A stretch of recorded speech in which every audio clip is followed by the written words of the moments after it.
listening to Strange Label. Hello, this is Chris Briggs Show. I'm Chris Briggs, sitting here with my good friend John Rapp and the jubilant Jake.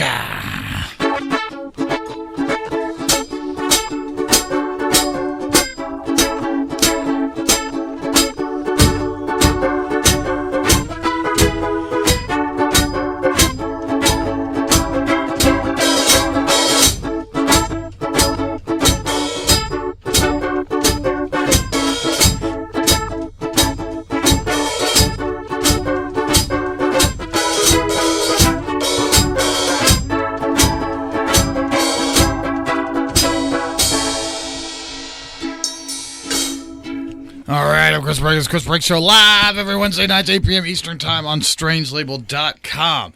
Jake and John, what's up, guys? Hey. We have a guest today. We will be speaking with Josh Robert Thompson, who was formerly of The Late Late Show with Craig Ferguson. He was the voice of Jeff Peterson, and now he's up to all sorts of stuff that I'd like to ask him about. You know, really, I'm curious about, there's one small detail, that is, when Morgan Freeman, I believe his grandmother died, or not his grandmother, his granddaughter or his stepdaughter or half-daughter, somebody was like, it was a crazy case. Do you remember this, John? What happened? Like, she was found like dead on the scene in the middle of the street with her boyfriend standing over her, like pounding on her, screaming to get the demons out, and he like stabbed her with a knife or something to get the demons out. Yeah, who was this? Morgan Freeman, right, somebody. Yeah, his daughter-in-law or something like that. Yeah, well, I guess Morgan Freeman, when that was happening, was in the middle of filming this Spartacus remake. Spartacus? That's Yeah. pretty intense. I believe it's Spartacus. I've never seen the original, but is that the one where at the end there's like a huge Roman chariot race or some battle? That sounds about right. Yeah, Jake, I think so. are you familiar with Spartacus? The only reference I know is from Clueless. That one guy watches Spartacus. He loves Spartacus. The friend of Dorothy. The friend of the blonde? Friend of Dorothy. That's what they call him. Streisand ticket holding friend of Dorothy, if you know what I mean. Yeah. I think I do remember that one. I had to Google that phrase. Friend of Dorothy. It's a slur? Yeah, I believe it was a military code. What they would refer to gay people as. But anyway, I guess in the middle of this whole, scene, they're doing all the audio and stuff for the battle, because obviously they got to put that stuff in later. Then there was this shit having Morgan Freeman. So Josh Robert Thompson had to go in and do all of Morgan Freeman shit during the epic battle. I'd like to hear about that. Oh, he stood in for his voice.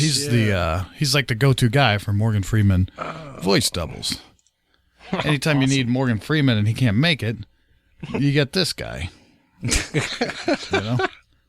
As long as you don't need to see his face. Yeah. But I'm curious. I've been asking everybody about this. I have not gotten a sufficient answer. Maybe from a few people. But I went to the eye doctor the other day. And Jake, you don't know because you don't wear glasses. But John wears glasses. But I do. I've come to the conclusion that all the eye doctors are kind of, not crazy, but like party animals. Like they don't have, and they bring it into the workplace. And they don't necessarily have that bedside manner that a doctor, I guess a medical doctor, you know what I'm saying here. I'm not trying to say that they're not medical doctors, these optometrists or ophthalmologists. There's something going on with them. They're a class unto their own. Now, yeah, surgeon guy, I think that might be an ophthalmologist. Is it like a step above a dentist? Yeah. I've been to an ophthalmologist, and they always have a weird vibe. Yeah. You have to get in your personal space, that's for damn sure. They do but I always forget that they're in my face until they start speaking to me. Because, like I'm standing here with my, I got this big machine on, like Children of God? And I got this big eyeball thing. It looked like something out of a Marilyn Manson video. Yeah. And then this guy's got his face pressed up right against it on the other side. Hey. Yeah. And he says, "You have one of the most beautiful eye colors I've ever seen." The room is dark. Yeah. I'm like, oh, hey, thank you. Trying to, you do that thing where you put your top lip over your mouth so I don't want to breathe in this guy's face because he's right there. Mm-hmm. So I'm like, thank you. And he's like, well, when you look at eyeballs, whoa. Oh, no. JRT. All right. Let's answer him. Hello. Yes, hello. Josh Robert Thompson, you're live on the Chris Briggs Show. Hey, what's going on? Chris Brake. The Chris Brake Show. Is this K-Log? Put on the brakes. It's the Chris Brake Show. You know it. Oh, boy. You got bad brakes? Look out. Chris is going to fix them. This is the show. Is this a show about brakes? What are we doing on this show? This is a brake inspection. You've been on here before, asshole. No, I know. Everybody calm down. Hey, what's up? I was just ahead. talking about this, and you wear glasses, so maybe you can relate. Do you notice that the eye doctor, the guy who checks your eyes, that they don't have that same level of class as a regular doctor, and they'll talk to you about off-the-wall shit? They will, yeah. And sometimes they'll come on to you. I had a couple of years ago when I was getting my glasses, that I had a female eye doctor that I thought things were going to happen. I thought we were probably going to have intercourse right there. And then her husband stopped in to drop off something that she left at home. And I thought, you bitch, you whore, you whore. Now, what was she saying that gave these vibes off? Well, I think it's because they get so close to your face for an extended period of time. And she was telling me how I was very funny and very handsome and, oh, you smell good. What is this cologne? And I thought, okay, why don't you close the door and let's get into it. Let's rub corneas. I don't know what we're going to do here, but something's going on. Yeah, I just experienced that with the guy. He leaned up real close while he was looking at my eyes and says, "You have the most beautiful eyes I've ever seen." Right. You got a little, it's okay. I get it. You got a little excited. I start questioning my sexuality, I was like, I don't understand what's happening here. Man in power, Hey, right now, everyone's questioning their sexuality. I mean, the Wachowski brothers are now the Wachowski sisters as of today. So look, just do whatever you want to do. Whoa. As of both of them? That's correct. Whoa. This is breaking news. So yeah, that's right, buddy. You didn't know you were going to get that from me, Josh Robert Thompson, with your entertainment news. You heard it here first. Wow, that's got to be kind of strange. That's got to be rare, right, for the medical journals, the both of them? Yeah, I don't know what's going on. I mean, good for them. I don't know why, there was such a delay between the two. But hey, what are you going to do? Go for it. Go for it, man. Yeah. Anyway. But I always, that's, I don't know, it just seems like, because, we're looking at it as it's a genetic thing or, just who knows what causes this. Did he get jealous? Was he like, well, wait a minute. I want to be a woman now. I would relate it to, not calling them freaks, but I would relate it to Beetlejuice, Lester Green, from the Howard Stern show. Sure. Because that's a pretty rare guy to have as your child. To have someone like that, and yet his mom has 2 kids that are exactly like that. That's correct. What are the fucking odds? That's correct. Yeah, Lester Beetlejuice. He's my hero. I love that guy. Yeah, there's nothing not to love about that guy. Now you've done. Last time we talked to you, you were sitting on top of the world. Was I? Yeah. Was I really? You're okay. pretty at least before. It was before it was publicly announced that the Late Late Show was coming to an end. Yeah, let's get into it. That's fun. So yeah, you might have. I don't know if you were aware at the time that it was coming to an end. I don't think I'd heard yet. I think that Craig called me.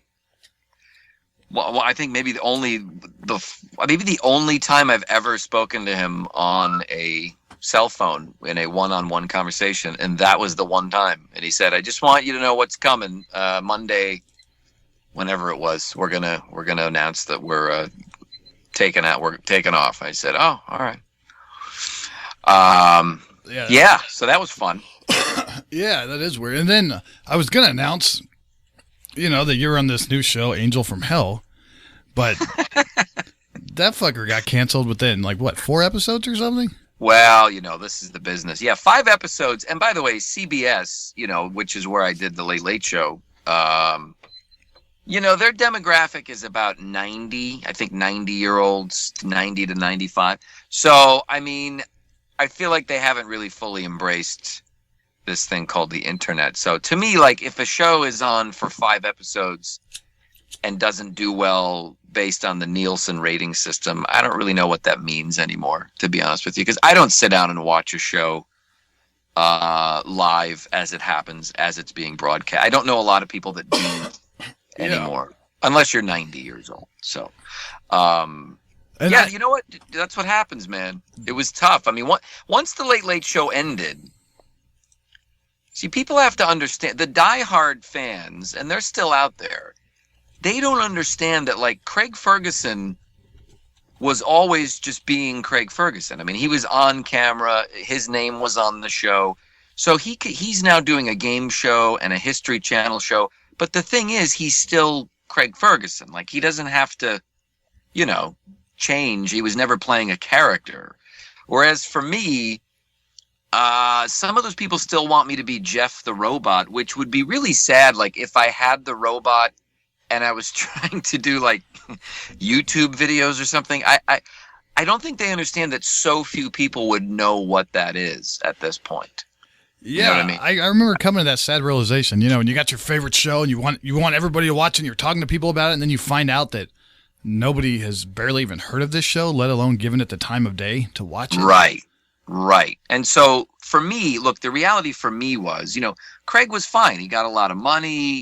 He said goodbye. CBS set him up real nice. He's got he's been doing this. He's been in this business for a while. What'd you read about that contract? Because I read an article that said that Letterman had it set up to where his predecessor, if the predecessor was not offered Letterman's slot, then they would get an automatic $10 million. Right. Bonus. No, I was the one that got $10, and I'll tell you that. No, look. I don't know the details, honestly. I don't know who had the clause in there. From what I read or heard, that was the case. I don't know if that's true. He and I never talked about these things. But for me, the show, see, what those fans don't understand, and I get it, they don't need to know this, but what they don't fully realize is that it was no stepping stone for me. There was literally almost no one in this business that knew who I was, what Jeff the Robot meant. Very few people had watched The Late Late Show. So it wasn't like I left and people were calling me and knocking on my door. It just didn't happen, So. But Sarah Silverman knows who Jeff the Robot is. Well, that's one person. Does CBS own Jeff the Robot? I don't know. I think Craig. Are you allowed to do Jeff the Robot? I mean, I almost think you wouldn't be, right? No, I mean, even if I were, I wouldn't. But I mean, I think there are two robots. Craig has one in the lobby of his production company, and then the other one is really in a storage space in Van Nuys. It's the one that we used to take on the road. What I always found weird, and by the way, I already went through this last year. That was like a shit year for me. Things are much better now, but this is what happens in the business. It happens to all of us. You're on a show for a long time, in this case, 8 years for me. And then it's over. I mean, usually it leads to something else, but I was in a weird position because I was mostly hidden away. So, the way the show ended was not really great. I mean, the day after our final episode, CBS called and said, you need to get down here now and clean your shit out of your office. Yeah, because they were already taking sledgehammers to the walls and clearing the office space for James Corden's people. So they were just like, get out. There was no. Yeah, what is that about? Yeah. So you leave all your stuff there, and then you plan on coming back. When did you plan on coming back? Couple days or later? Yeah, I mean, Jesus, yeah, it was like afternoon? The last show. Like the show had just ended the night before, and then we had a little after party. And, of course, me and the crew, we all got lit. I mean, it was like, well, this is over. Now those guys get to stay because it's their union production crew. And so most of them are still working on the new show. But I had to say my farewells to everybody. And I thought, well, I'll come back next week. There's no way they're going to start, knocking down the walls in the office. But they did. They called me 9 a.m. and said, you need to get here ASAP. They're knocking the walls down.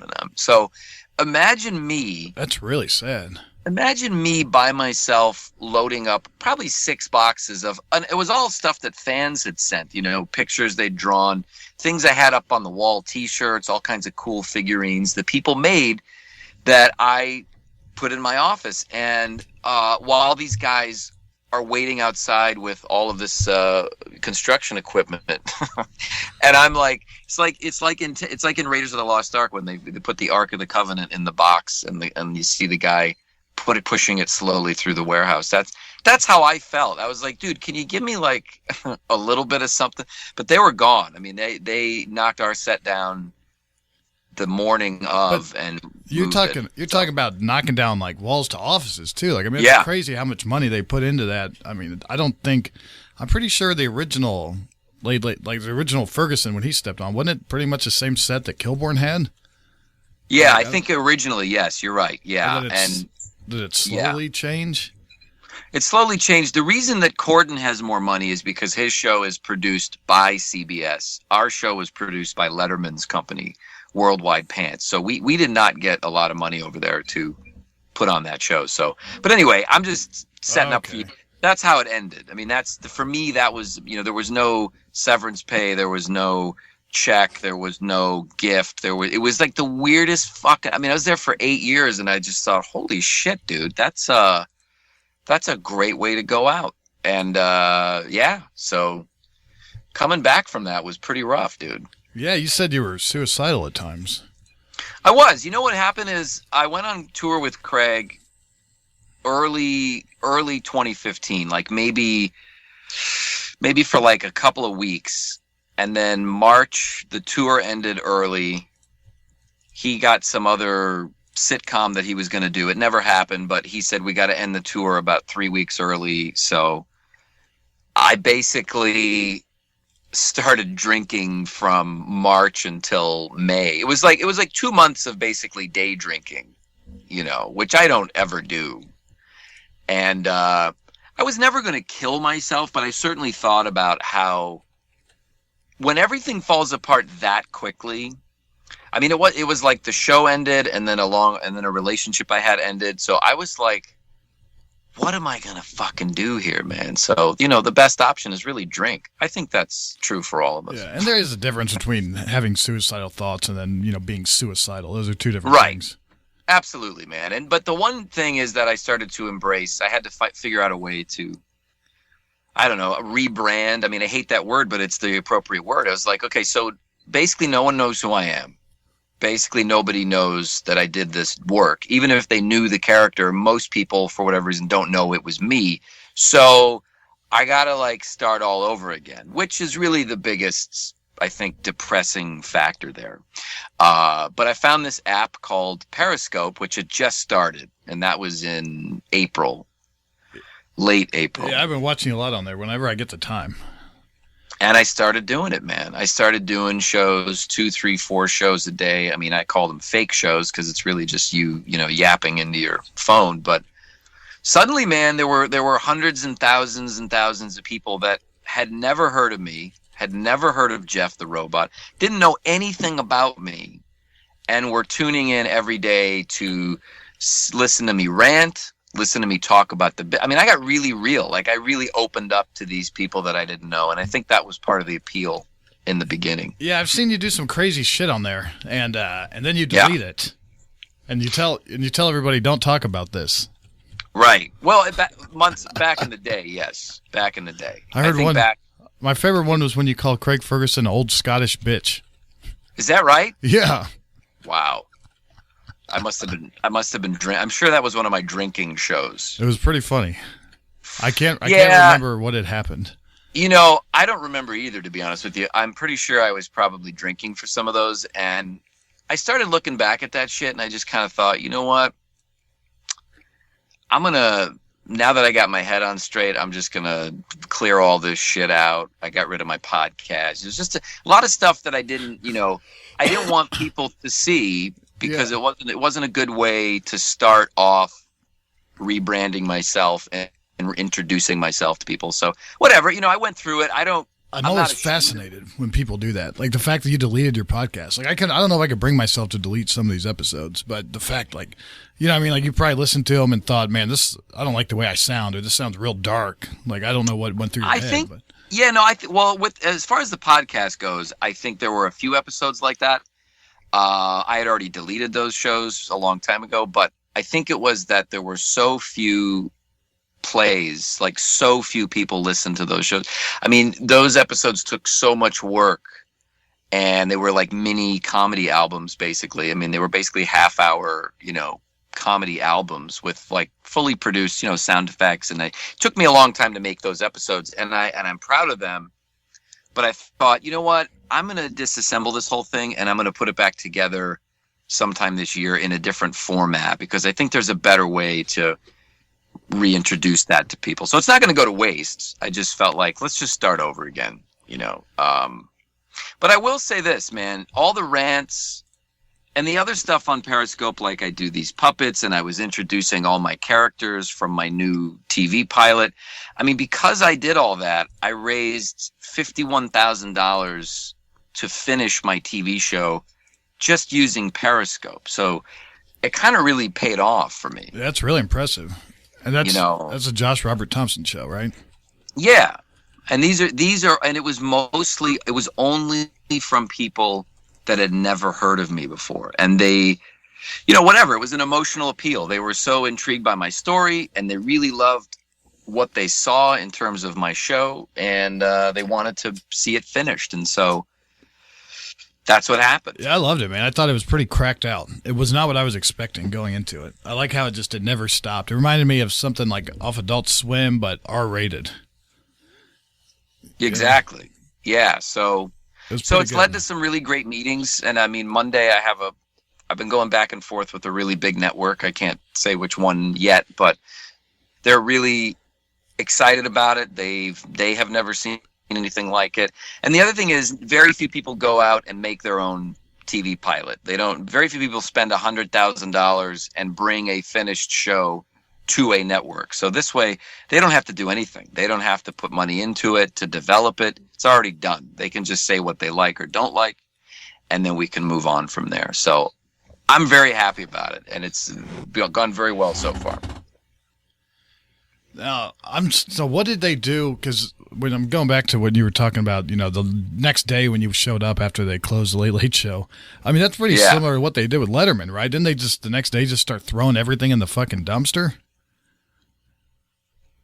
Yeah, I know with Letterman they disassembled the whole set and threw it away. In our case, they disassembled the set but moved it to another soundstage, because then they did about 3 months of the guest shows. Yeah, which you were on. Which I was on, and again, that was also very painful for me, because it was when I finally had a guest spot on the Late Late Show, but it was when absolutely nobody was watching. It was, you know, it was that feeling of like, this guy cannot get a break. Like, what is the deal with that? You know, like Drew Carey, great guy. We both grew up in Cleveland. He wanted me to be a guest on the show.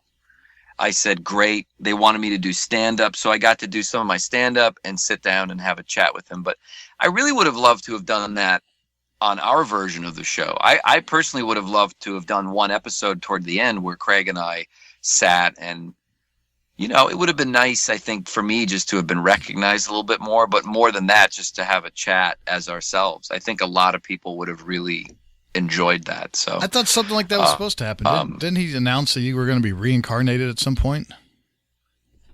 Yeah, there was a lot of things like that where we had ideas and they were quickly forgotten.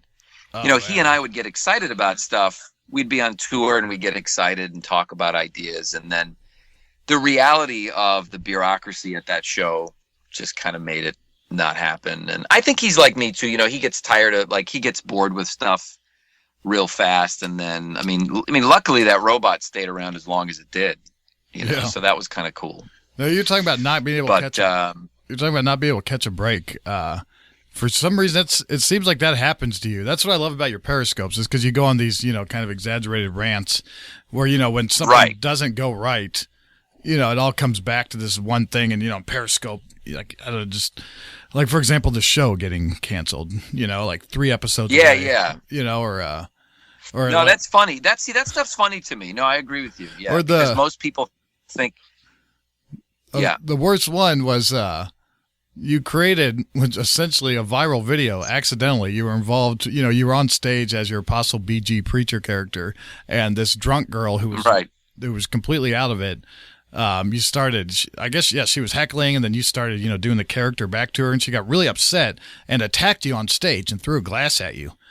All right.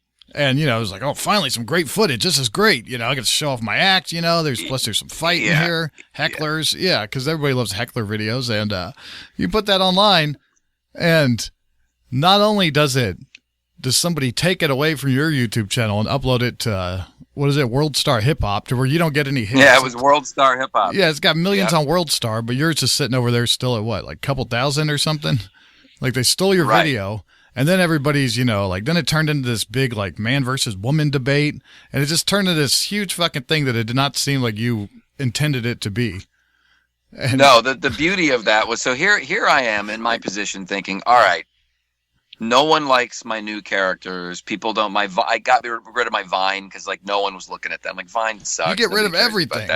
So yeah, well, because whatever doesn't work. I mean, I figured out recently that you don't want to stay focused on one thing for too long, because these apps change. I mean, the number one app right now is Snapchat. So I'm killing it over there, which I never thought I would even use that because I'm like almost 41 and I'm like, what the fuck am I doing, dude? But you know what? It's opened up this whole new audience that doesn't go on Periscope. There's so many people that don't know about Periscope. It's kind of a pain in the ass to rewatch scopes. It takes forever to sit and look at everything, and you don't get highlights of stuff. People want to get right to it. They don't want to sit and watch 2 hours or something. So, but the irony was, I thought, all right, I bet I could go viral with this controversial video. It wasn't like that controversial, but it backfired. All these people said, first of all, that many people said the girl actually saved your act because you suck. And then the other half of the people would say, how dare you? You shouldn't have even touched her. Then it became the feminist debate. Meanwhile, World Star Hip Hop, I think, got like 1 to 2 million views for that video, and there was, everybody over there just eviscerating me, just like, that white boy is a piece of shit. After a while, I just learned this. You can't look at that shit. You cannot read any of that. That's all I did last year, really, dude, was like fight with trolls, and even I got bored of it. I'm like, it's not funny to me anymore. It's not a good way to present yourself. Some of the rants were funny, and most of the time I was bullshitting, but I just got tired of it. Yeah, it seems like you get pissed off when people bring up the old stuff, like the Late Late Show or Jeff Peterson and the Periscope. Somebody brings up Jeff the Robot. It is always said in a stupid way, like, maybe you should do Jeff the Robot with this. And yeah, you're right. Because if people say, hey, I love the robot, I always say, thank you, I appreciate that. People still send me fan art, and they do. One guy just, I don't remember, he's a comic book artist, and he put Jeff the Robot as like a bounty hunter. There's like Boba Fett, and I thought that was cool. I don't mind any of that. I love all the people that love that character. I think it's great. The thing that they don't realize is, again, there aren't that many of them. So what it is people saying, well, why don't you do this? It'll be like a comment under a video that's completely unrelated, so they don't really get that, like, I need to move on, like for me, I want to be able to do my own thing, but it's only on Facebook that it's like that. Honestly, Facebook is like, I don't know what's going on over there, but yeah, but that's the only place that's like that. I'm so fascinated by that, watching it on the Periscope. I don't know why, but it's like just seeing you get angry over Facebook and be like, all right, how do I shut this down? And like, you remember, like, you spent hours figuring out how to get it so everything would go from Facebook or from Twitter, so you would never have to log into Facebook and never have to see anything. And just that mundane reality just cracks me up, So it's a good show. So it's a good fake show you put on over there. It was good. I still do it. I do it like a few times a week now, and that way, the other thing is it's a good marketing technique because then I get more people that watch. I was, again, I was going through a lot of shit, and I think all my actor friends were like, when the Late Late Show was ending, people kept saying to me, people that were actors or in the business, they'd say, hey, call me if you need to, or, just be ready. And I was like, what are you talking about, man? I'm going to be fine. It's going to be great. Everything's going to be great. But all of us go through it. Lenny Jacobson, who is now a friend of mine, I met Lenny through Periscope, and he was on Nurse Jackie, and now he's working on another TV show. He's a really funny guy and a great actor. And Kirk Fox is another great comic who has reached out to me in the last couple months, and he went through his own shit. He had a talk show a while back that was canned, and these guys reached out to me and they said, we get it. We're watching your show and we know you're mostly joking, but like we get that you are going through some shit. And I think the next time it happens, I probably won't, turn to social media to vent because you're not going to get a lot of, there's a lot of people out there that don't want to hear you complain. They think that because you're an entertainer that you're not allowed to, or that you have millions of dollars. And I'm like, dude, I'm broke. At the time I'm like, I don't have shit, because when the tax guy came, oh my God, it was like 200,000. It's over. 200,000 is what they say you got on the internet. Net worth 200 grand. Is that what it says? Yeah. 200,000. My net worth was 200,000. Wow. On celebrity net worth, that's hilarious. Yeah. I love it. Where do they get that number from? I love from? that that's out there. I have no idea. That's so like. I wouldn't be surprised. My net worth now is probably $5. I think it's $5 maybe. But yeah, one of your Periscopes, you did announce exactly how much you got paid. I believe you referred to it as a bonus check or an exit check this time around. But I can't, is that right? Yeah, you did. You blurted it out. I can't remember how much it was, but it was somewhere in there. I don't remember, 150 or it was either $500,000 or like 150,000. Whoa! Oh. Big bucks. I can't remember. Didn't mean that much to me, but people do like hearing you complain about that, I believe. Yeah, I don't know why. Everybody loves inside business talk. Us out here in the Midwest, we love just hearing about it. Yeah. Yeah. No, you're right. The irony is you would think that people that follow you want to hear that you're doing as badly as they are, but it turns out people want this illusion that you are a millionaire and, that you're, doing coke off of hookers' asses and all, so you kind of, but I don't know, man. I think that what worked for me was just being real with people. There's a lot of like aspiring actors that send me really nice emails and thank me for all those Periscopes, because it's like they got a real look at, the reality of this business. It's not like I got a house in Malibu and 4 other houses and, I got a big bonus check. It just wasn't my reality. Most people don't get that. Yeah, we're talking to a guy who lives next to a fucking cantina where a mariachi band plays every fucking weekend. And he can't even put up Halloween decorations in his front yard without people fucking with him. Oh. Yeah, that was funny, dude. That was a funny scope. I remember scoping in my front yard while I was setting up my cemetery, my big Halloween display, and this like drunken girl just came like a cannonball, like running through. She broke like 2 things. I was just standing there going, man, this is great. This is good times, man. I didn't even see that one. I just heard you complain about how if they're up at night or people come around and fuck with it. I didn't see a girl actually did it. That's insane. Oh yeah, dude. Like all the people on the scope were like, wow, you were not even joking about your life. And I was like, no, man.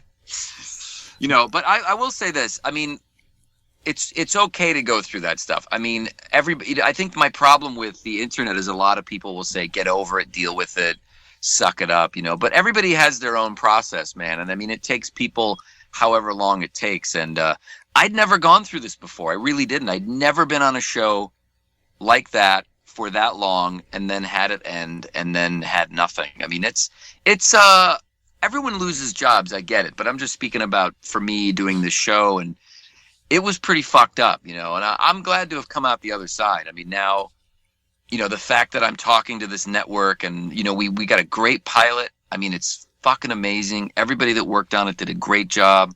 All the people that contributed to it. I mean, I was blown away, dude. We only wanted to raise $25,000 and we did that in 3 days. So I was absolutely blown away. I thought I was going to make like $2,000. I really thought that it was going to be another one of those, oh, well, but yeah, and it kept going. I remember they surprised me, dude. Hey, and then you got to go to Skywalker. Kept going. Yeah, that was crazy, dude. The next thing I know, I'm at Skywalker Ranch, mixing my show at Skywalker Sound, and I'm hanging out with, Ben Burt and Gary Rydstrom and all these guys that like are legends to me growing up, because I'm a big George Lucas fan, and I knew the name of just about everybody there. And so there I am in the THX Theater, the original THX Theater, screening my show and having people that work at Skywalker Ranch come by just to see the sketch where I play their former boss, George Lucas. And they were like in fucking tears. I just thought, dude, you know what? Fuck everything else that happened. This is worth it. Like that's one of those great moments in life, dude. So, definitely worth it. Jake, are you a big Star Wars fan over here? Yes. Your guess. Yeah, see, I think all this is lost on us because we're not. I don't know if we've seen. I've never seen all the Star Wars films. Oh, I've seen them all. Wow, that's amazing. Yeah. John, what do you got? I really like Star Wars, or when people impersonate George Lucas. That's really funny. Josh, man, the question that I had pretty much have for you is, I was wondering about your comedy style. Like, what do you feel like that is? Because I guess, like you said, you spent 8 years on the set of Late Show doing that one certain thing. Who is Josh Robert Thompson? Like, what is his comedy style? You know, and how do you think you've developed your craft? You know, we haven't gotten to see any of it, right? Because we've all seen just Jeff Peterson. You know, but who's the guy behind the thing? Right. The JRTshow.com. Yeah, go to the JRTshow.com. Thank you. Next question. No, I'm kidding. You know what? I think that I developed it even more with the Periscope stuff. My background is improv, so it wasn't just like Jeff the Robot on the Late Late Show. It was really just like doing fake commercials and doing voices of a bunch of other people, and really having that skill of having no net, no preparation. My thing is a lot of crowd work, you know, so I get on stage and I think now I begin to rant about things, and it's more like storytelling than anything else. And I like to go out into the audience, and I like to do my preacher character. There's a whole bunch of fucking things I do. I mean, to be honest with you, I'm still developing who I am as a comedian, as a stand-up comedian. But if you go to my website, or you follow me on Twitter, you will see what I do. You will see all of the characters, you know. Now, so I think you'll get a better idea of. Were you surprised when that lady got on, or when that lady was responded the way she did, violently? No, in fact, for the most part, I thought it was fun.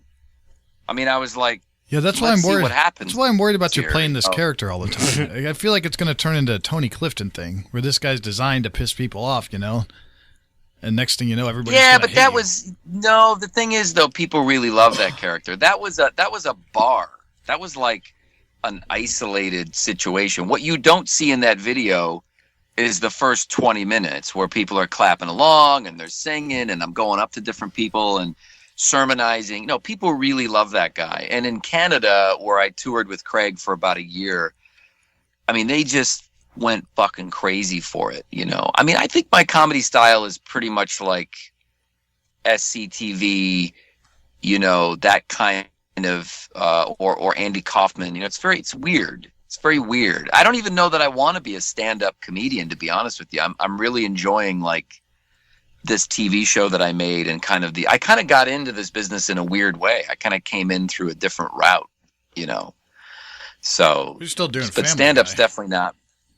I do Family Guy every week. I mean, like I am now one of the 3 guys that do all of the other voices. So that was about a year or so ago. Seth MacFarlane gave me his blessing, and basically I was told that I'm now one of the main guys. So I'm there every week. I go just about every Thursday and do whatever it is they need. And I've been there since 2011, 2010. Nice. So that's been great. That's been really great. And you're in the new Spartacus. There's been a lot of other. What's that? What's this, Spartacus? Was that the name of the film? The Morgan Freeman one? Oh, Ben-Hur. Ben-Hur. There we go. Yeah, dude, they remade Ben-Hur. I've been working on that for probably 4 or 5 months, just doing like temporary ADR, temporary dialogue replacement, and in many cases just like while they're editing the movie, they have all these different spots where they need to add more dialogue, you know, because it's a historical piece, and so they're, you know, so they just write shit and they'll say, "Can you do this?" and then I'll do it, and then eventually they'll have Morgan Freeman come in and so they're still record it. You know, they're still writing the film after they already shot it. Come on, guys. Yeah, is that normal? Pretty common though. Wow, pretty common. Yeah, pretty common. See, these are the stories I like hearing it's about. Not, yeah. I mean, it's like, you know, it's great, man. I mean, so things have been really good. Like this year has been really great. Family Guy's going very well. The pilot is coming along really well. That process has gone a lot better than I thought it ever would. And I'm just happy to move on. I mean, I know, like, Craig, I talked to him. I didn't talk to him, but I emailed him around New Year's just to say, hey, Happy New Year, man. And because I hadn't talked to him since last March.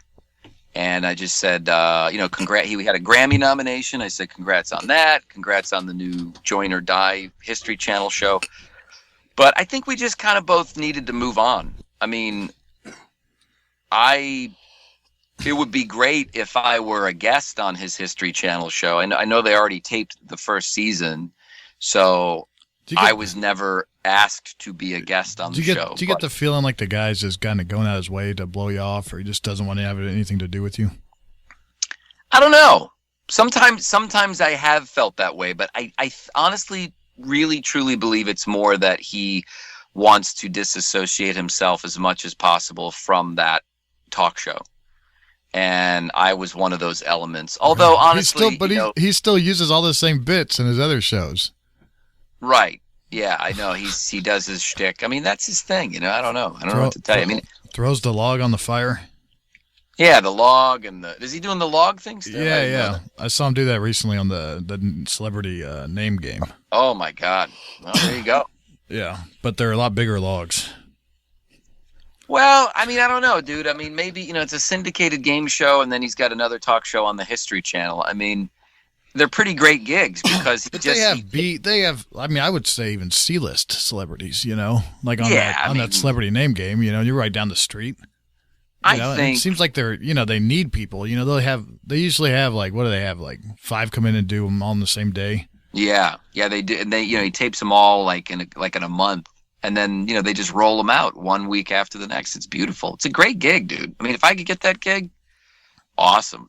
You just make 150 shows, and it is weird. I mean, I do think it's weird. Yeah, it is weird. It is very strange.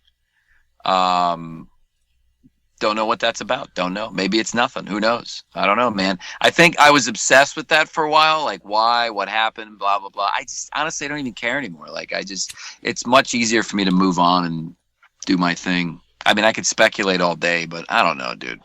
I was supposed to see you here in the Murat at the Egyptian Room. You were your name was on the ticket when I bought it, but then it was rescheduled.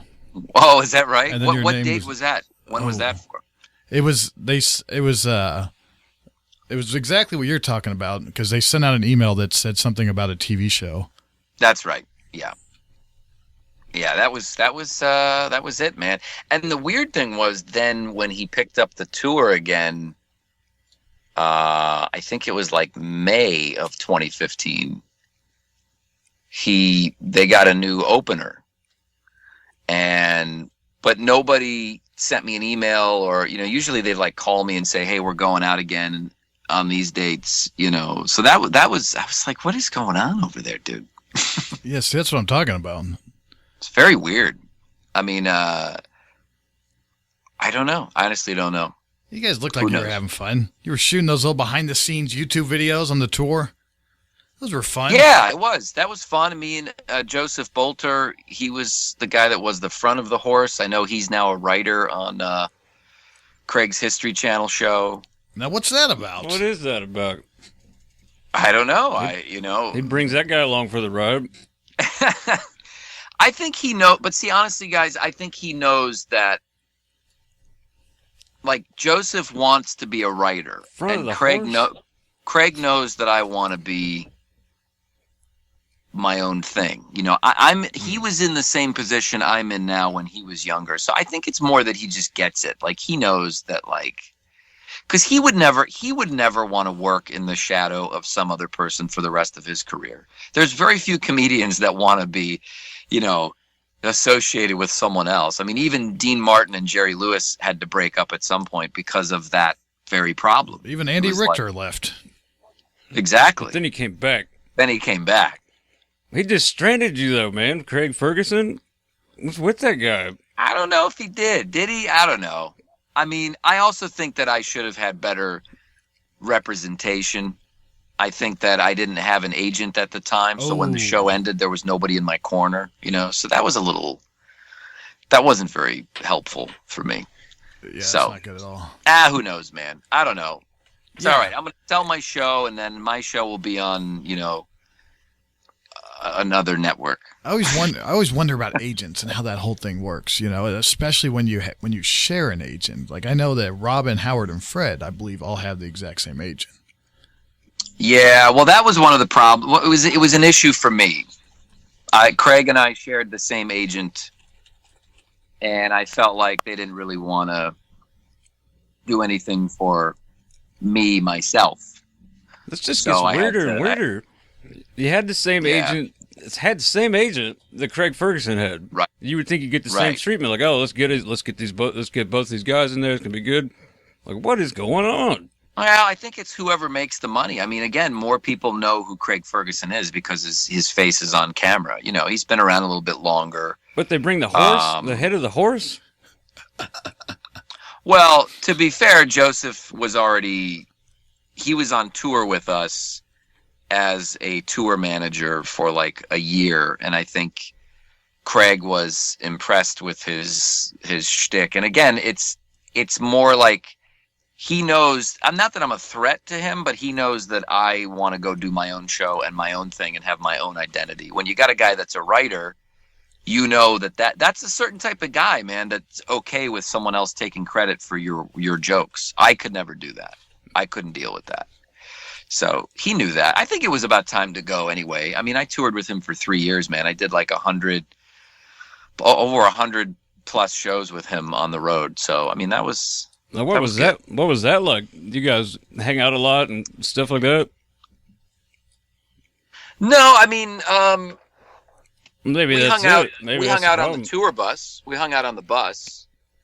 But no, we didn't hang out, all the time. This is a weird line of questioning. What's that? I said this is a weird line of questioning. I guess. Am I on trial? I don't know what's going on. No, I was just trying to understand it because, we're from the Midwest. I don't understand how this Craig Ferguson operates. I just, it just sounds something's going on. That's our excuse for everything. You know what? Hey, man, I mean, everybody has their thing. I mean, if I got to put myself in his shoes sometimes too, because if I was a guy that was on a late night talk show and I'd been doing it for, at that time, about 4 years, and maybe I was getting a little burned out. Then I decided to bring this new guy in, and but he's gonna be hidden away, and he's just a puppeteer, no big deal. And then that guy save the show. Yeah, starts kind of knocking it out of the park, which is great for the show. And then I think, all right, okay, it's okay, But it's a weird thing with comedians, man. I mean, you don't really want to share the stage with people. Do you think it's an ego thing? Like maybe you outshined him. Do you think maybe that's what it is? Like you just kind of gotta be the Craig Ferguson. You can't work with that. Is that what it is? Could be. I think all comedians. Yes, that's what it is. I think you're blowing the guy off the stage, and he just didn't want to deal with it. Right, and not on purpose, by the way. If that's what it was, if that's what people think it was. I mean, I was just doing my job. That's what that's what it sounds like to me. I don't. Why else would he do that? It's just weird.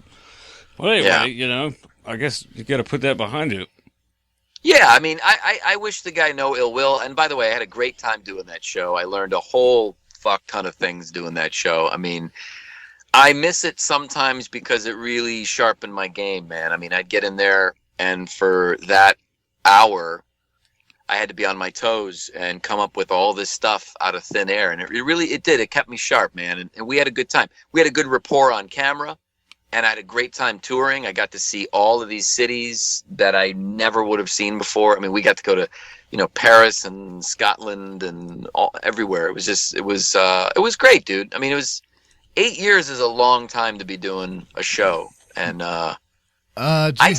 do you have any hard feelings towards Russell Brand for humping your skull? No. In fact, the irony is I would probably do the same now if I saw that. Maybe last year I probably would have beat the shit out of that robot. But it's not Jeff's fault, I think Russell Brand's a great comedian though too, man. It's What was that noise? Hold on, that's me. Sorry. Oh, you got to go hands free. Anyway, hands free, man. Free balling it.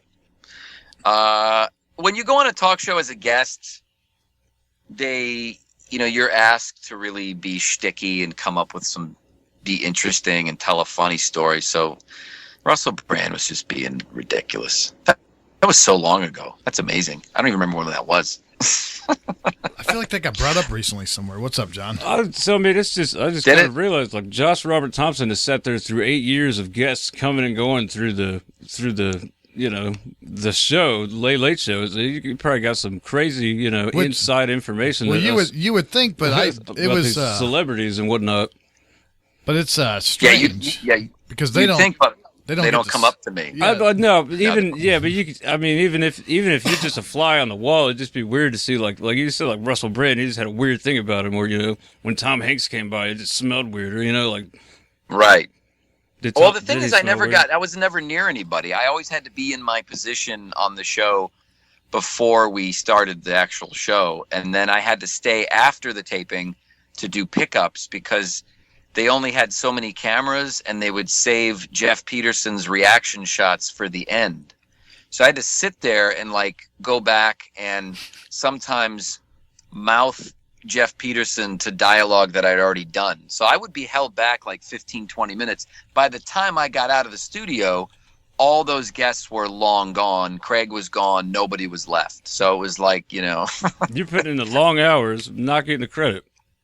Right. Yeah, and he wouldn't Craig leave before before the musical act or the comedian? That's crazy. I remember Mark Maron talking about that. How he thought he was going to meet him. Back in the day when we had the smaller studio, they did not have enough space for a proper stage area for comedians or musicians. So they would wait until the end. Craig would do his goodbye, and then he'd split. And then they would move his desk out of the way and move in all the other equipment. That's why he was gone. Because he couldn't, otherwise he'd be sitting right next to them. Okay. And but yeah, I mean, people did mention it. Would they cut over to him like he was still there? Exactly. No. But most of the time, not most of the time, he would say, "Ladies and gentlemen, here's the Foo Fighters," and then they'd clap, and then he'd say, "They're not coming. We already taped it, or they're coming later, or something like that." So they'd have his intro. They'd have his intro and his outro. But when we got the new studio, he had to sit there at the desk because otherwise it would have looked really awkward if he got up and just kind of left, because it was enough room for him to be there. So that is very disrespectful. Leave when the musical guest plays. You're not worth your time. Yeah, I think it was just because we were just kind of the redheaded stepchild of the late night shows. I mean, I don't think a lot of people really. It was different. It wasn't like if you went on the Tonight Show. When you went on the Tonight Show back in the day, and Johnny Carson called you back over to the couch. That was it was like a big deal. And I just think our show wasn't. It really didn't matter. I don't know, man. Sitting here on the couch in the Midwest watching it, it was a big deal to us. But yeah, one of the things the thing we like about it is It felt a little bit off kilter, it wasn't as Craig Ferguson just do the weirdest shit, Metallica had a week-long residency. On the Late Late Show with Craig Ferguson. For a week. Toward the end, yeah, that was our last. But that was for our last week. What was that like? It was a little mixed for me because they had me come out as myself on the second to last show. Which and I don't know from what I heard from some of the producers, it was really difficult to even make that happen. I did not know that I would be called out at the beginning of the second to last show until I was called out in that moment. So nobody told me that I would be out there. That's horrible. Yeah. So, but and they had you come out with the whole puppeteer thing, right? Yeah, which the amazing thing is, as soon as Craig said, "Tell me who you are and what you do," and I said, "I'm Josh Robert Thompson, and I am the voice and puppeteer of Jeff Peterson," the place. That was a big deal, I bet. The place erupted, and it was a standing ovation, and I felt that it was a little uncomfortable because it was kind of cut short, and I felt I was grateful that they brought me out, but I really couldn't get over that it wasn't the last show, because that's when everybody was watching our show. Even people that hadn't watched our show for years watched the last show. Yeah, there's some kind of hidden hand that's got it in for you or something, man. That's just yeah, too because weird there was to be weird. nothing. Yeah, nothing came out of that. There was nobody like. But you know how people. I mean, when you're watching a show late at night, you don't really say, "Oh, I'm going to Google that guy right now," or "I'm going to follow that guy." Most people just don't do that. You know, it's not like a thing. So I get why people didn't Google things. I always think about, like, who's the guy that does Kermit the Frog now? How many people know the name of the puppeteer who is Kermit the Frog today? I don't know. They made a movie about him, though, right? It's on Netflix. I always see it, Being Kermit or something like that. It's got him on the front with his hand inside of Kermit. No way. Is that right? Are you thinking of the Elmo? I think you're thinking of Elmo. Might be Elmo. Think of Elmo. Might be Elmo. So, yeah, no, but what I'm I saying, definitely don't know his name. No, but I'm saying most people wouldn't know. Like Steve Whitmire started out as Rizzo the Rat. He was the Rat way back in the day. He's been with the Muppets forever. So after Jim Henson died, he took over. Now, I only know that because I'm a huge fan and I look this stuff up. And Is that based on Midnight Cowboy? Yes, I think so. Yeah, Ratso Rizzo, exactly. Yeah. No, you're right. And what's funny is that's actually true. What's funny is if Steve Whitmire then announced, "Hey guys, I got my own podcast," or "It's the Steve Whitmire Show," people kind of go, "I don't give a fuck about that. Where's Kermit?" Yeah. You know. Right. So I feel like your work in cut out a for you. small way, but you know what? Then these fans say to me, "Well, hey, dude, you know, you got to accept it." And I'm like, "Yeah, but that's Kermit the Frog. I was a robot that no one knows. Like if I was Spock, or if I was like the Beatles, or if they asked me to play that song again that everybody knew about, that's different, dude. That would mean like I had already had huge success as a character. So like if Jeff Peterson was known around the world and I made tons of dough from it every year and all these marketing and toys, and you wouldn't hear me complaining at all. People would be like, "Do it again." I'd be like, "You got it." Do Morgan Freeman. Right. But the fact he does that the Morgan Freeman because he gets paid for it. That's right. And the fact that it really didn't lead to anything else for me is the only reason I'm like, nah, I'm not going to do it, you know, because it would be sad. It would be like me at a convention with the puppet and like 4 people in line going, "Now, what show is this?" You know, I don't want to be that guy. Do you want to be that guy known as the Morgan Freeman voice guy? I mean, no, but it's what I'm doing now. You know? I'm not going to turn it down if it leads to other things. I mean, I did that on the show Angel from Hell, but I was on camera as myself, and the character I played was a guy who walks around narrating the main character's life as a Morgan Freeman impersonator. That sounds great. Yeah, and it was really funny, and they added all these scenes for me, and I had a great time with Jane Lynch and Maggie Lawson. And Did you play an angel? you know, no, I was part of it was supposed to be an improv troupe that was pretending to be different people in her life. Anyway, it was very funny. Wow. It sounds really funny. And guess, you know, and I didn't make it. I was episode 9. They got to 5 and then they got canceled. So almost. Did you get to meet Kevin Pollak? No, you know what? I did meet Kevin Pollak at a show I did a few weeks ago at a theater here in LA. And it was the show I did with Sarah Silverman and Bill Burr and Zach Galifianakis. And it was comedian Tom Papa has a radio show called Come to Papa. It's fucking great. And this guy says, "Hey, dude, you want to be on my show and do some impressions and some comedy?" I said, "Sure." And here comes Kevin Pollak after the show. He was in the audience just watching the show. And he came to my dressing room and said, "I just wanted to say that you blew me away. I've never heard of you before." And I said, "Well, that's funny, dude." I said, "We were both on the show that just got canceled, and we had a nice laugh about that." But the thing about that show, guys, is that all of those people had no egos. They were just there to do a good show. I felt like I finally was hanging out with peers and people that, you know, I belong. You're talking about that show at Largo? Yeah, Largo. Yeah, it was really good, man. The audience was great, and they said we'll have you back next month. And I thought, well, now this is what I should be doing. These are the people I should be working with. And I had that same feeling when I did a table read for a movie a couple months ago with Patton Oswalt and Rob Hubel and all these guys were at the table, and we're all just equals. Nobody's there to like outdo each other. They're just there to do good work. And I mean, that's great. So it's nice to know there's a lot of people out there that just do their thing, Yeah, I'll do Patton Oswalt just by walking in the door, but yeah, I get what you're saying. Yeah, I mean, there you go. We got to talk about the more than insurance, right? What's that? More than insurance, more than Freeman, right? Yeah, more than Freeman. I want to talk about Scientology. Ooh. All right. You were a Scientologist, Josh. Was I though? I don't think so. Yeah, I know you don't think so.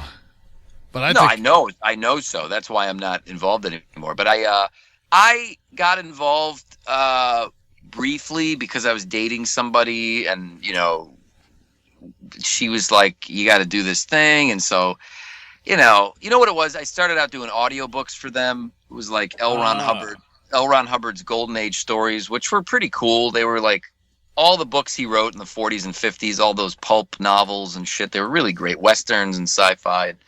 It was fun, man, and we got to do them as live theater. We started doing like radio plays and old time radio shows, and I enjoyed that. And but that was so long ago. That was like 2007, like when I was really, maybe 2006 when I was really struggling and had nothing and was just trying to get my. And they kept taking money from you. Like, yeah, you were saying that they wanted you to buy these special gold, like, I don't know, gold leaf papers or fucking all the books. Gold leaf.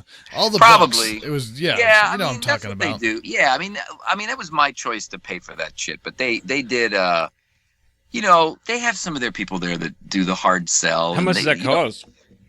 I don't even remember. I really don't. It was a lot of money. A lot, right? Like tens of thousands of dollars per each. Probably, yeah. Did you find any benefit from it? Because, from an outsider, there's a lot of things that, they seem agreeable that they do. Yeah. Not everything. Yeah, it's totally. not some nutcase, that's not all. It's not all. No. You know what? It's not, it really, honestly, like, it's not even what most people. It's not at how all. They make fun of it or what they say it is. It's not really that. I think most of the negative stuff that I know about or that I've seen in these documentaries is really about the people that work there. It's really about if you join staff or become part of they call it the Sea Org or whatever like that. That's usually all that stuff. But yeah, I mean, there was some good stuff, mostly just basic shit, dude. Just like cognitive. As far as the negative stuff goes, with the way you were describing your story, I found it. I was real fascinated by how they manipulated you constantly. It seemed like, by using girls and just getting money out of you, and right, like at times that you should not be getting money. Like the tactics that they used to force you, who you were at the time. I think you said you were having problems, and they got you to transfer your debt around so that you could take out more debt. Take out more money to pay. Yeah, I think, and again, it was only certain people that did that. So I think it's one of those things where, like, in any organization, you're going to have certain people that get a little bit overzealous and like are, they kind of like abuse the system. There were certain people that would be like, hey, let's get on the phone with your credit card company, and they're hard sell. I mean, they really some of them would really give you the hard sell. The thing that really pissed me off is when they called me in and said that, and not they, I mean a person that worked there said, if you want to go on the ship, they got their own Scientology ship that they go out and do all these retreats and things. Said if you want to go on the ship, you're gonna have to take down all those fake Arnold Schwarzenegger clips from the Howard Stern show that are on your YouTube channel, because we can't have that out there as a representation of what we do. And I basically said, so Tom Cruise can do Eyes Wide Shut, but I got to take down a couple of. It's a good point. You know what I mean? And they had but it was this one person, And, I was really disappointed in myself that I did remove those videos. And there were so many people that were like, what happened to those videos? What happened to that? Oh, nothing, And then I just couldn't do it anymore. I was like, you know what? I can't sacrifice my work. And I just honestly... That's crazy. They're trying to control your career in a way. In a way, I mean, I feel like, again, they're very, I'm just talking about Celebrity Center, there's a lot of great people over there. So I have to say that there really are some cool people there. And, are you afraid at all of hearing them say anything bad about them? No, I really resent that too, because I did an interview like 2 years ago. And all I said was, the guy asked me, do you recommend Scientology? And I said, I don't personally, but I said, if anyone wants to try it out, whatever, And I got a phone call, like, when that show aired, a former friend of mine said, hey, basically, I can't talk to you anymore. And I was just like, this is the problem. Like, you guys are so sheltered, Yeah, what are you? What does that make you? What's that word? What do they call that? SI or something?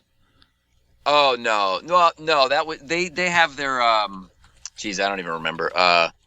It's oh man, it's like an SP. Yeah, an SP. Subversive person or. Well, it's just like excommunication. That's all it is. Like in any organization, you're no longer part of the group. I never had that. You're an SP. No way, dude. No way. If this guy said he won't talk to you, he's not allowed to talk to you. Doesn't that makes you an SP, right? No, it's just he's not allowed. He wasn't allowed to. He said he could no longer work with me. It was just this thing, And then I don't know.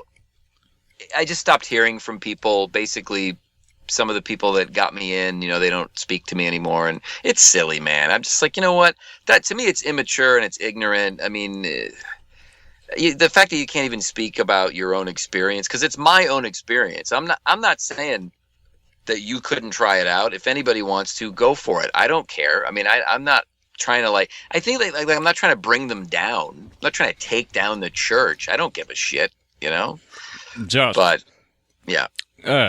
On the message boards, people are talking. They're saying that Kerry Kasem and Jim Meskimen they're your handlers. They were assigned. My handlers. Yeah. No. Well, I'm not going to get into that because I don't want any.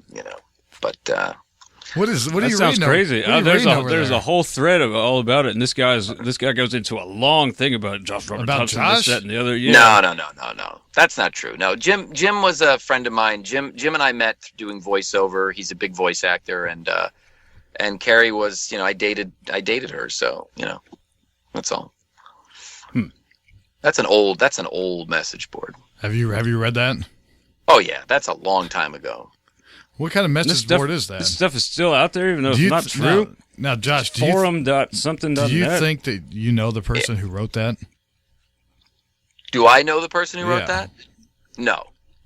Do you think that somebody like lurking in the shadows? No. A friend of yours who's trying to destroy you? Nah, not at all. Here you go. Josh Robert Thompson has certainly been doing well at the Craig Ferguson Show, getting more on airtime, getting better audience response. Right. And my response getting funnier than ever. Sounds like a fan, Josh. Sounds like he's a fan. Yeah, Scientology. I think didn't they accredit your success to them, saying, "Look, it works." No. I mean, I trying to be the new Masons. I think I saw. You see changes happening in your life, and then you think, well, this must be what it is. I didn't like that. I did not like that. Sometimes they would say. Well, they would. The thing is, they would never say it. It would be you telling yourself. Because because there was so much excitement. They get everybody in a room. It was kind of that mob mentality. Sometimes I felt like, when you'd have these big powwows, and it's like, aren't we really doing great stuff? And you don't want to be the guy that says, like well, Jonestown. Not really. Yeah, but but that's that's just, it's so long ago for me that it's like, it's fun. It's nice to be in this position. I was so angry about it. And I went through a lot of shit, dealing with it. But those people can continue doing their thing. I honestly wish them nothing but the best. I'm not, it's just not for me. It's just, whatever. I'd be angry about it and probably want to destroy them. Nah, fuck it. There's no use. Like I get, I hear about Jehovah's Witnesses or Mormons and right. And it makes me angry for some reason. I don't know why. It's crazy that a group could exist that gets away with stuff like that, and it's right. It's like behind religion and all that stuff. It's just it's frustrating. Well, I will say that how are you going to stop it? Most of the stuff that you see, I never saw any of that stuff. I don't know if it's true or not. Like the documentaries and all that stuff. I just I went in, I learned a few things.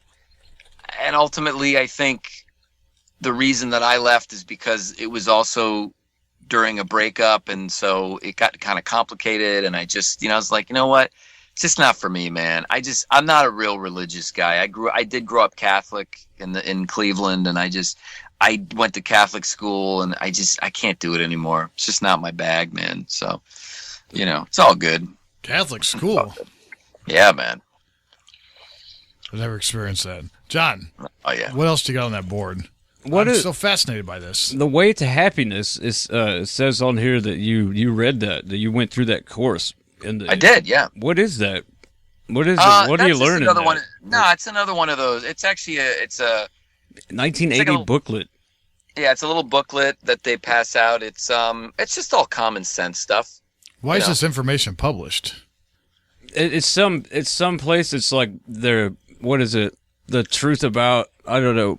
Right. Truth about Scientology.com. Like everything's out in the open. Like if you even touched Scientology, it looks like you come up on this website. And it's like Josh Robert Thompson. He is published services completion list. No. Published service completion list. So I guess they publish when you complete stuff. Is that right, Josh? Or if you fascinated by want, this place. If you want them to, you have. And you said yes.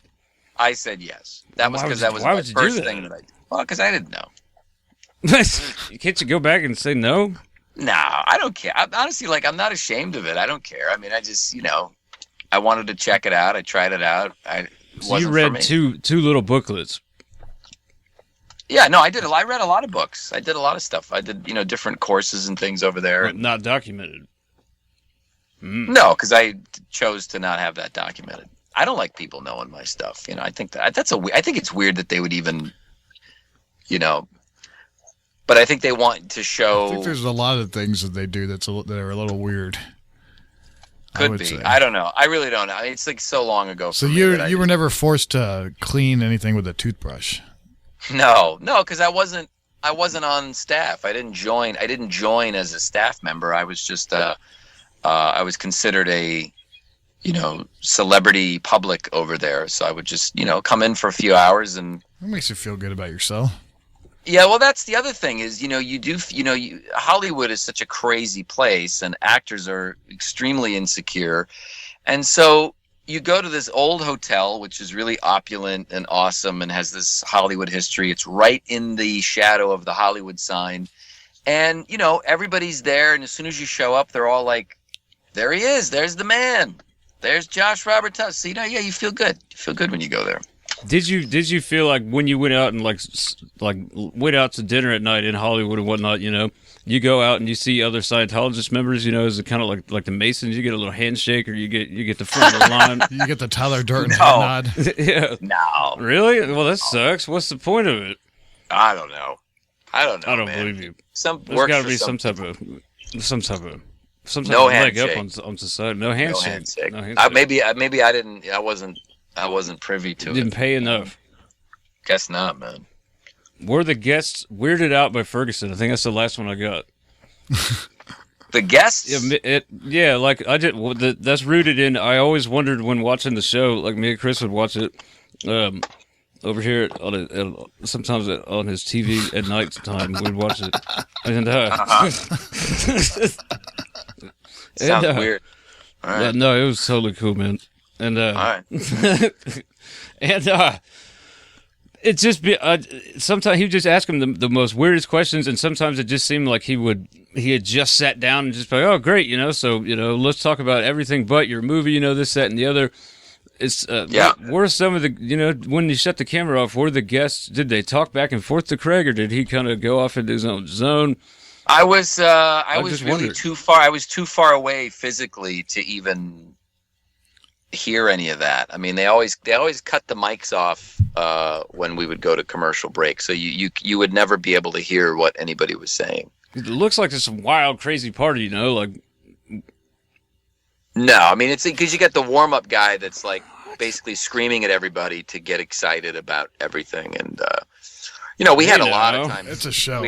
We had the audiences in there, and they would just be like waiting outside in the 100+ degree heat, and then they'd come in. They just didn't care, and it's we'd really like get in there and try to make those people excited. But yeah, the warm-up guy'd be screaming, and all right, we're coming back, everybody. All right, get into it, yay! I don't know. Yeah, this is interesting. Now, how did the audience get picked? Because you said they're outside in 100-degree heat, but I remember one time the people they brought up to introduce themselves, state their name, they were all on their way to The Price is Right, but couldn't get in. Was that common? Well, that's true. That was sometimes, yes, the people would show up for The Price is Right, and a lot of people get turned away. And so the joke became, well, we're the show you go to when you can't get into The Price is Right. And, which is true. And they also have seat fillers. They do have a lot of companies out here that, pay people to go and fill seats in audiences. They do it at award shows, a lot of award shows. They have seat fillers.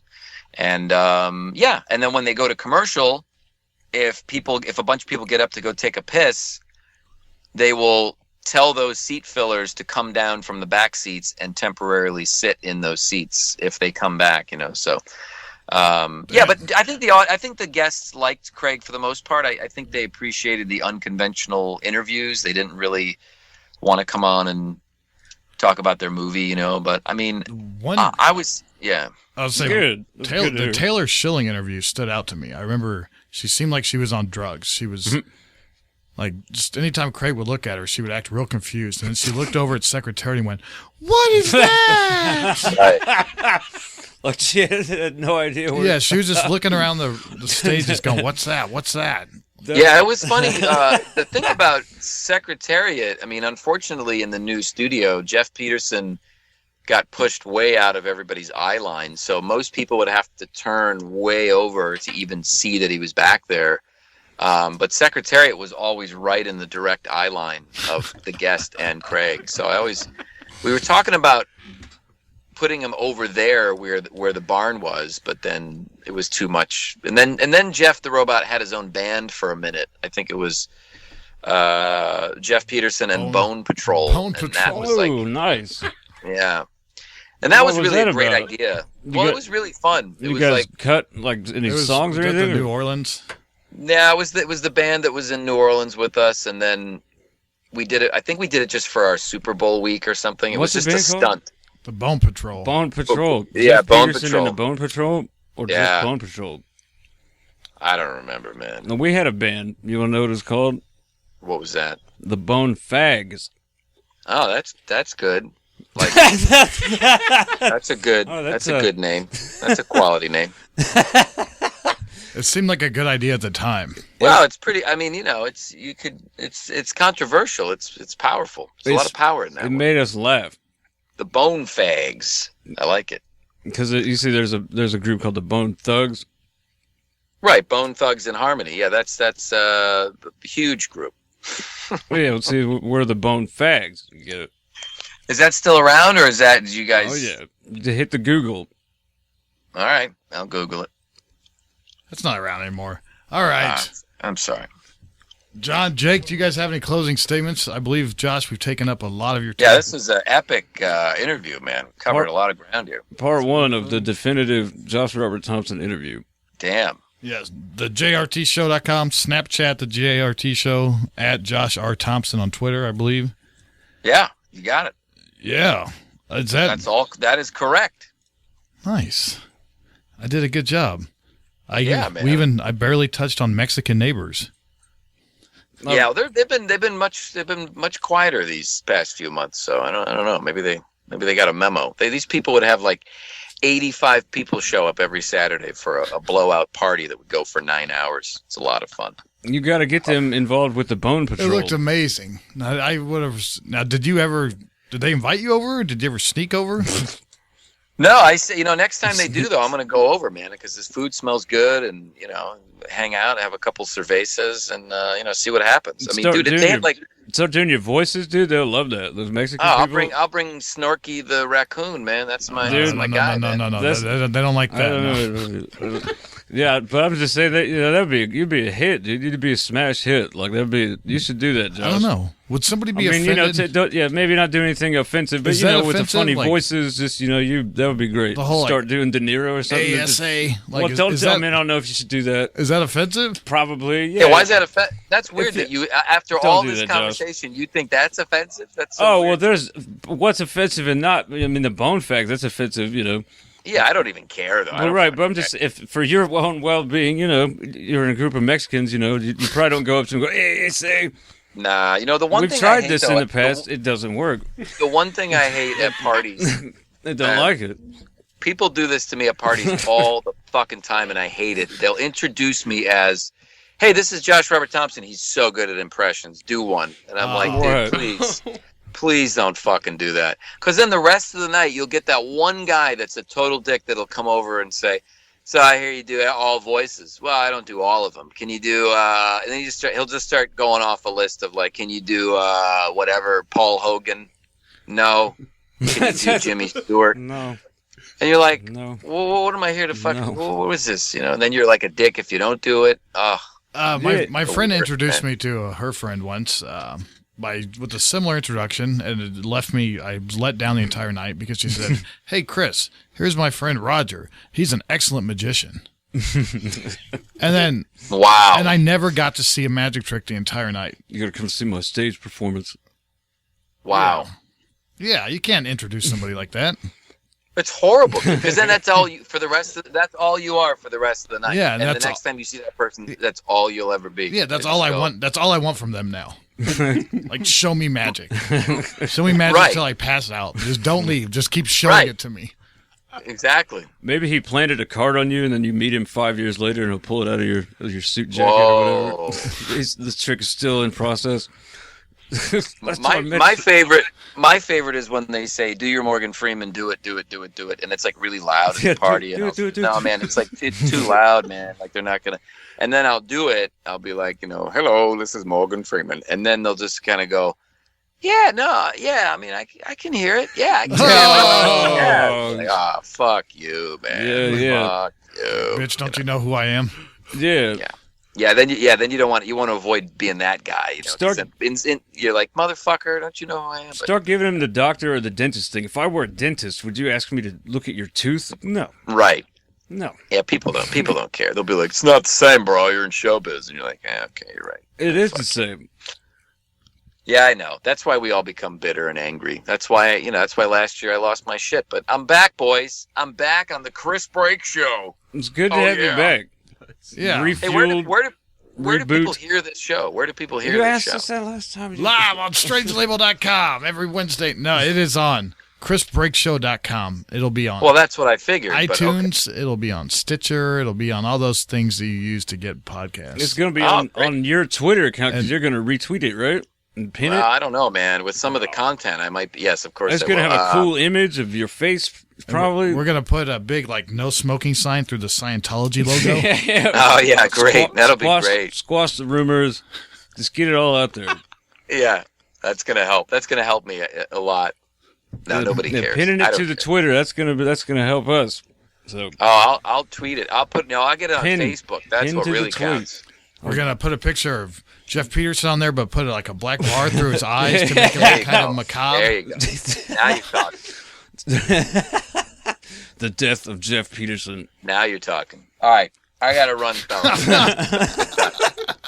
All right. Thanks for talking with us. All right. Thanks, guys. Good night. He was literally sitting in his car. He had the video going the whole time. Oh, that's hilarious. Because in his podcast, he used to drive in his car, right? Yeah, and sit there. He just podcasted us. Podcasted us? Yeah. He usually sits there and does his own podcast. I believe last time we interviewed him, he was on the side of the road. He pulled over off the side of the road to do the interview. Yeah. Yeah. Where's this guy always driving to? I don't know. I've seen him do that in the Periscope. Driving? He'll be parked outside of a Taco Bell or something. And he'll just be sitting there parked, and sometimes they go on for 15 minutes. It sounds like he's a busy guy, like behind the scenes, doing voices and always showing up early and late. Yeah. Well, showing up early and late. yeah. I've been showing up early and late, man. I've just been putting all in, showing up early and staying late. It sounds like I had no idea the guy worked that hard. That guy's.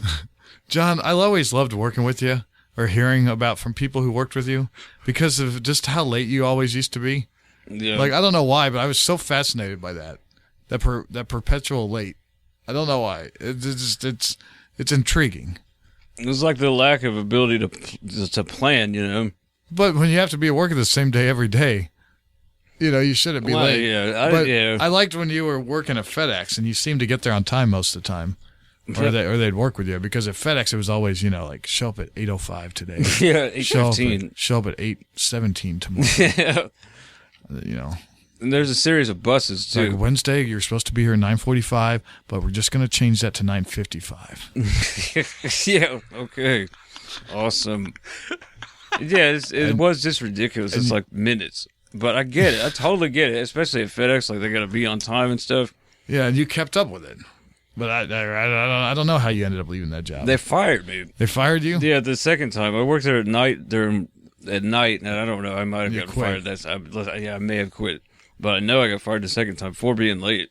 Really? They got you for being late? Did they send you to late classes or trying to put together a program with you or something? Yeah, all it was she just met with me and was like, let's sit down. The program was she sat down with me, said, why are you always late?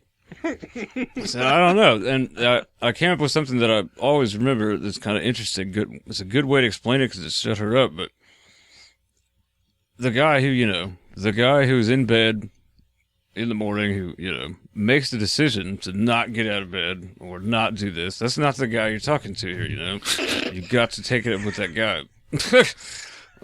That was a pretty good one. After all the times of people, why are you late? Why are you always late? Why are you always late? That one seemed to, what are you going to say to that one, I think you need to speak to someone. Yeah, maybe that's what she put, and maybe that's why I got fired. I don't know, but yeah, because I don't know why. I don't know why I guess it's a motivation thing. You probably just clearly don't really want to be there if you're always late. That was the truth, and I got fired. But Josh Robert Thompson sounds like he shows up early, stays late. He's a go-getter.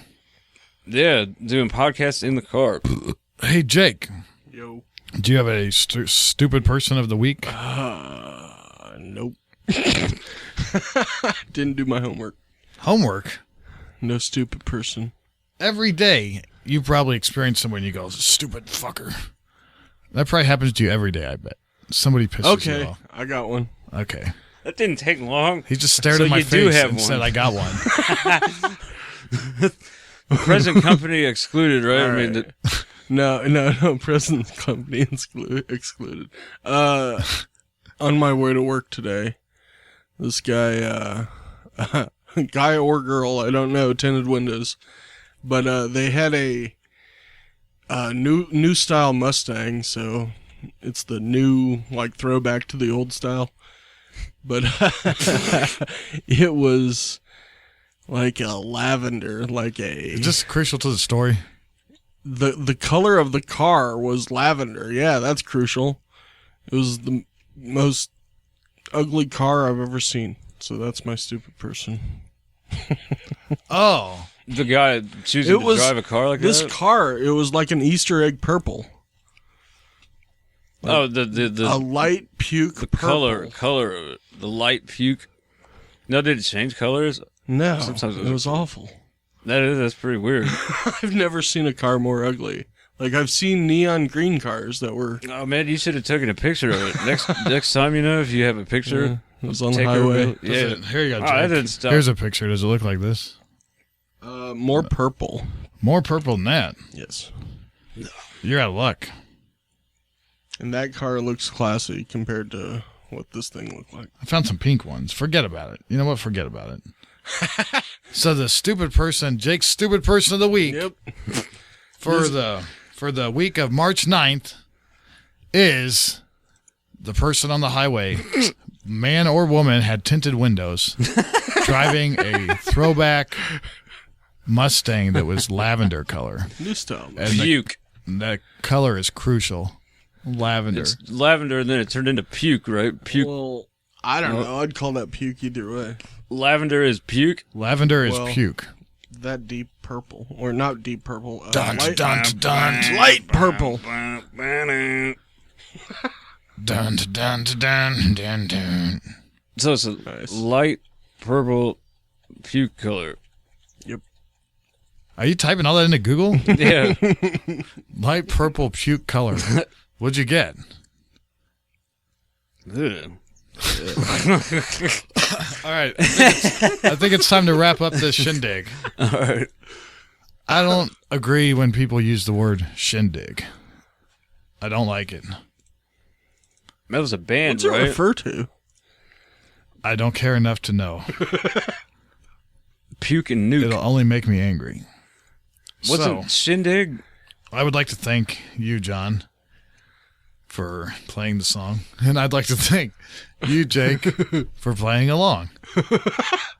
And I'd like to thank Darren Snyder from Indian Tune, as well as Mike Moore from the Wheelbarrow Full of Dicks, and John G. from 405, as well as Kenny and White from White Hair Productions and Howie at the coffee shop, and Mary Elizabeth Rumsey from meandrhyme.wordpress.com, and Rich Barker from Punk Rock Night at the Melody Inn, where every Saturday night is Punk Rock Night.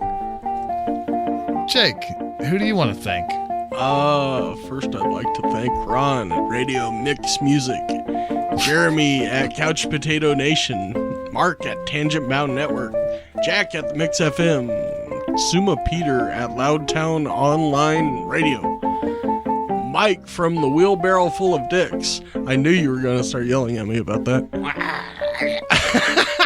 WFOD, Internet Radio Program. Tom at TalkStream Live. Yell about what? You read my what I was supposed to read. But anyways, Mike at IRN Internet Radio Network. Toby at Radio Blitz. Wait, what did I read? I saw you leaning in to talk to me. You thought that he was going to say something, Yeah, but you weren't? he was. You were? What were you going to say? Nothing. I don't know what he's When was I going to say something? Just a minute ago, apparently you leaned in and you were going to say something about how Jake was fucking it up. No, if I was doing that, I would have done it right off the get-go when he said Ron at Radio Mix instead of Radio Max. Oh, that's not. I think we're on track, right, Jake? Like, Where should I go next? Chris read the regular set of No, he was supposed to say WFOD. I was? Yeah, My dad? I did. I didn't hear that. I'm high. Anyways, You made a special effort to listen I for did. me to say WFOD, and you missed it. You said And now Mike you're at upset Wheelbarrow that Full I of didn't say Dicks. it. Yeah. Internet radio program. What? What? What are you talking about? You gotta say it two ways. You usually say it twice, right? Yeah. But this time Jake's disputing. did you only say it Did you once? say it twice? No. Oh. Jake picked up on that. I said it once. Threw him off. Where am I? I need to thank in Indianapolis. Peter at Cornucopia Broadcasting and TJ Jake's- at Deep Talk Radio Did you and skip Big Nate down? Jake on the skipped air to the at bottom. Cover Charge Radio. What? Did I not skip- do the Mars Soundman at United Sound Choice? I don't think you I did Toby at Radio Blitz Music. Or Radio Blitz. All right, you're good.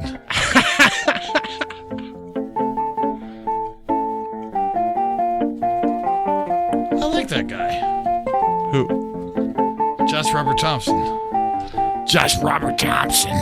He was fun. Blessing in disguise, I guess. You know, The JRTshow.com. they hired the horse guy, but not him. For the head. He's coming back. Oh. Bum, bum, bum, bum.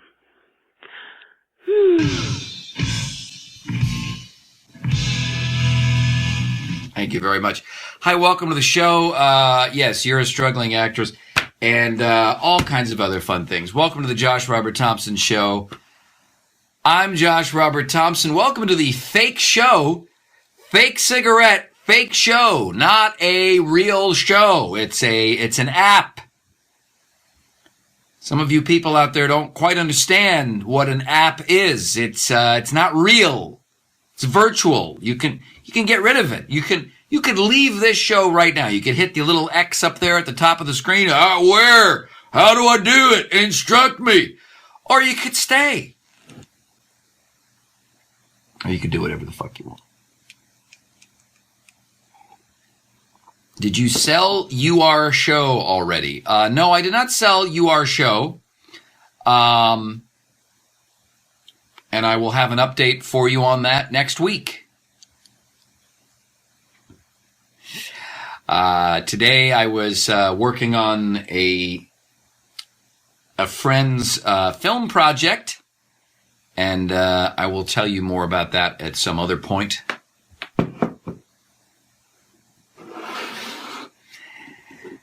Yes, I also did the Chris Break show. I felt like I was on fucking trial over there at the Chris Break show. You can go to the chrisbreak.com, the chrisbreakshow.com. I don't know. Look it up. Google it. It's a powerful tool. Use it. It's over, Johnny. It's over. Nothing is over. Nothing. Okay, thank you very much. I hope you play it. And I know this is recording. And I hope you play it. Okay, see you guys.